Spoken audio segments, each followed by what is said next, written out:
To export Google Classroom grades, start by navigating to Google Classroom in your web browser. Once there, you will see options for classroom management tools and resources, as well as Google Sites and Google Classroom.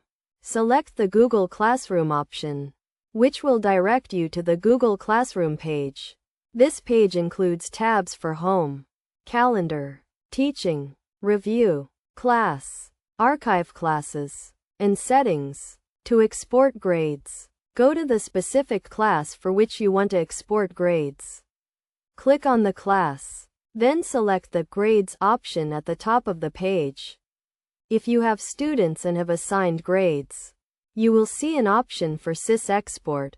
Click on this option, then check off the grades you wish to export. You can select all grades by clicking on the checkbox at the top. After selecting the grades, click on SIS Export, and the grades will be exported. The process is straightforward. Simply go to your class, select Grades, check the grades you want to export, and click on SIS Export.